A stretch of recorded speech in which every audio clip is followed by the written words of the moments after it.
Hey guys, Darren Asbury here with Revital Outdoors, bringing you another exciting podcast. Tonight, we're going to go to the Music City division for the BFL tournament that's coming up on Percy Priest.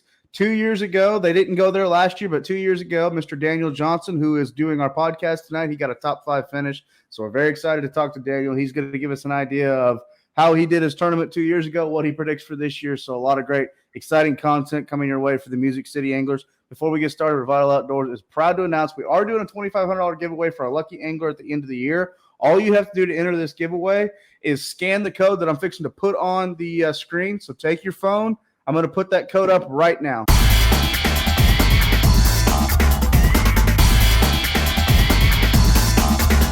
All right, thank you for scanning that code. If you weren't able to scan that code with your phone, go down to the description right below this video, the top sentence. There's a link right there. Click that link. Make sure to enter into that giveaway. Again, it's for $2,500. We will be choosing that angler at the end of the year. Also, if you haven't already, make sure that you subscribe to our YouTube channel. That way you get notified when all of our content is dropping. Check us out on Facebook and Instagram. It's Revital Outdoors. And if you've never heard of Revital Outdoors, we're a premium CBD company. We offer premium CBD products to all the outdoor enthusiasts out there. So if you have back issues or joint problems or aches and sorenesses throughout your body, being out there in the water or in the field, that's what our products are very, very good for. Help alleviate some of those aches and sorenesses and keep you out in the field or on the water. They're THC-free, made right here in America, and you can purchase them directly off our website. That's going to be www.revitaloutdoors.com. That being said, let's go ahead and go to the great state of Tennessee. Let's bring in Mr. Daniel Johnson. How you doing this evening, bud? Man, I'm good. How are you? I'm doing great. So, unfortunately, last year you guys didn't go to Percy Priest, but 2 years ago you got a top 5 finish there. You and I were just chatting before the podcast. You said you've got a lot of history there. So, you know, Percy Priest is not a lake I'm familiar with. So, that being said, let's just go from the bottom and work our way up.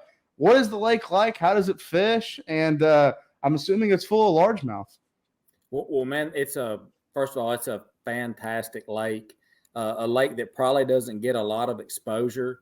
It's not a very big lake, but it is absolutely full of fish. As far as just fish numbers, it's got them. I mean, it's, from just catching a bunch of fish to catching good quality, it's loaded with fish. Now, saying that, it's not always easy to catch them by any means, but it's got a lot of fish in it, both smallmouth and largemouth.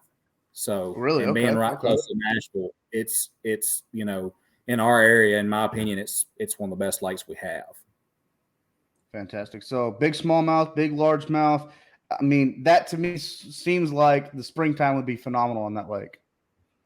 It is. I mean, and really, we're going to be hitting it.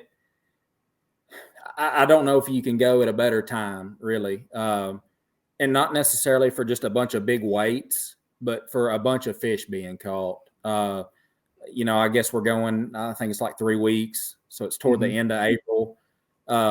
There should be fish in all stages. There'll be a bunch that are off the beds and done spawning. There'll be a bunch of pre-spawn fish. There'll be a bunch that are still spawning. So if you like sitting out off the bank and catching them, you can do that. If you like getting up there ankle deep and catching them, you can do that. It's going to be really fun. I feel like. I think it'll be a good tournament. Okay. Is Percy Priest a predominantly dirty water lake? Is it a clear water lake? So it's one of those that it doesn't take a lot of rain to put some color on the upper end. And that'll help things. If we get some rain between now and then and some color, you'll see some really good weights come from that upper end of the lake. But mostly, I mean, it stays, what I consider clear, but not like a Highland reservoir or something, not that clear. But, you've always got, a foot or two of visibility, and then down on the lower end, probably more than that. But what it is, it's a kind of a flatter, shallower type lake for the most part with a ton of rock. It's got rock from one end to the other, and that's generally, unless the lake is up and gets high, that's going to be, what you're going to be fishing is rock. And that's, when you tell me something like that, that tells me crankbait, jerkbait, Alabama rig, jig, those kind of sorts of techniques. Yeah, all that stuff will play. It really will. Like I said, we're going at a time that you can do whatever you want to do, whatever you like to do to catch fish. you'll be able to do when we get there. I feel like soft plastics will be a big player just because of the amount of fish that should be spawning then. I feel like that's going to play a big factor. There'll probably be more, I feel like, spawning and post-spawn fish than pre-spawn fish. The wild card and what would make this thing really fun is if we could get a big rain between now and then and the lake come up. It is full of bushes, willow trees, wood, stuff to really get them up there shallow to be a fun bite. But you have to have the lake come up to get that. But we see that, and it happens quite a bit this time of year. If something like that could happen, it would really make for a good tournament. Okay. Are guys predominantly catching like a mixed bag, or are you got guys doing well targeting largemouth or the smallmouth, or what's your feeling on that? It'll mostly be largemouth. It will. I mean, there'll be a lot of smallmouth wade. Don't get me wrong. That the lake's got smallmouth, but what most people will catch will be largemouth, and you'll see, a few smallmouth mixed in here and there. There are guys that go out and catch giant bags of smallmouth on that lake. I'm not one of them. I can't do that, but there's some guys around there local that do it on a weekly basis and catch, big bags of them. So they're there, and there will probably be some guys to come in, and weigh 5 smallmouth that will weigh well, but mostly what you'll see will be largemouth. Okay, I got you. So, well, in terms of how you did a couple of years ago and how you like to fish Percy Priest this time of year, what's something that you like? What's the structure you kind of typically relate to the most? And are you fishing fast? Are you fishing slow? What's kind of your style? Well, man, it's funny. And I would have looked back prior to doing this if I'd have known when we talked about it. I don't remember 2 years ago. I don't remember when we went there, but I can tell you probably I was fishing extremely shallow. And the reason I say that is I fish that way 90% of the time from, January through December. And the cool thing about that lake is you can do that. You can catch fish in 1 to 2 feet of water 12 months out of the year, but just like you can catch them out off the bank too.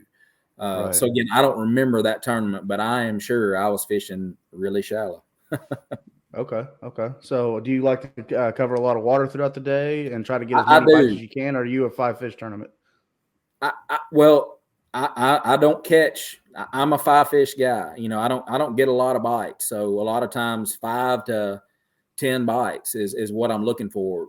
But saying that, I cover a lot of water. I like to fish fast. I like to move around, but I'm looking for 5. I'm trying to catch the 5 biggest that swim. A lot of times that don't work out for me, but that's what I like to do. And again, I like to get up there as shallow as I can and hunt what lives up there. So that's just kind of my deal. What are we looking at weight wise? To do well in so let's say to win the tournament, to catch a check. What do you predict that's going to be like in a couple of weeks? That's that time of year. That's tough to say. It can take a really big bag. It can take 20 to 22 pounds. At the same time, 17, 18 could win. It really just depends. And because they're going to be in that such of a transition where you've got a lot of spawning fish, a lot of post, a lot of pre, I think that, dialing in on the big ones on exactly what they're doing is probably not going to be real easy because they're going to be so spread out. It's such a hard, as far as the winning weight, it's such a hard thing to say. I feel like, somewhere in that 18 to 21 pounds will probably win. And I think to do good, you're going to need, which, good, I guess, top 10, we'll say top 10. And I think you're probably talking, 16 14, and up. 50. Yeah. Okay. Yeah. Somewhere in there, 15, 16 pounds, I think. Mid to high teens. Yeah. I think so. Okay. But I've seen it really tough that time of year too. And by really tough, I mean, I've seen where 13, 14 might get you that top 10 range and maybe 17 wins. It really depends. Again, if we can get some big rains between now and then and bring the lake up and get some color in the lake, you'll see some really good weights and a lot of fish caught. But if it stays like it is and, not a lot of color in the water and kind of lower water levels, you'll see lower weights. Right. So, okay. And then last question before we let you go. What about a co-angler that's going to fish this tournament? What would you recommend them bringing? It's a good question. It's hard to beat a square bill, just something that you can bang around, cover as much water as you can, make a lot of casts behind your boater. It's really hard to beat that. And then again, a shaky head. I mean, everybody knows, especially for a co-angler, it's hard to beat a shaky head. It just gets bit. It doesn't matter where you go, what you're doing, the depth, whatever. It's hard to beat a shaky head. So I'd have something like a square bill to beat and bang around with up there shallow, and then I'd have something, like a shaky head to sit out there and drag slow, especially for those fish that might be up there spawning that you can't see. A wacky rig Cinco, should get a lot of bites that time of year with your spawning fish and your fish that are just finishing up. So, I mean, any of those type baits, and it depends on the day too. If it's sunny and slick, you can probably keep that square bill in the boat, and then you want to stick with that wacky rig or shaky head, something like that. But, if we've got some weather, some wind, something like that, then a moving bait might, be a bigger player. Okay, I got you. So, well, Daniel, really appreciate you taking time to join our podcast. Before we let you go, I know you got a great support system looking at your social media. So anybody you'd like to thank that supports your tournament career, we just want to give you the chance to give them a shout out. Sure. I don't really have any sponsors. I don't really look for any. I kind of do this on my own. But I do want to say a big thank you to Sherbert Van Meter and Renegade Marine.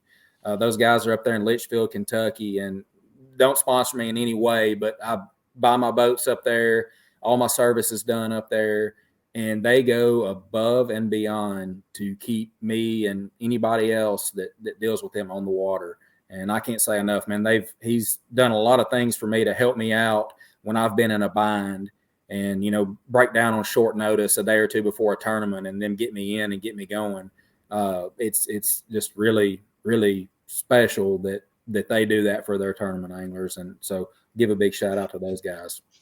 Absolutely. So, well, Daniel, I appreciate you coming on to this podcast. Again, for all the listeners out there, you've been talking to Mr. Daniel Johnson, a top 5 angler from 2 years ago at Percy Priest. Again, they didn't go there last year, the BFL Music City division, but they're going back this year. So really great to get a lot of insight from a local angler. Before we let everybody go, make sure you subscribe to our YouTube channel if you haven't already, and then make sure you hit that link in the description at the top of the page, right below this video. Enter that $2,500 giveaway. Again, that angler will be chosen at the end of the year. From all of us at Revital Outdoors, I'm Theron Asbury. Thank you for tuning into this podcast. As always, be safe out there. God bless, and we'll talk to everyone very, very soon.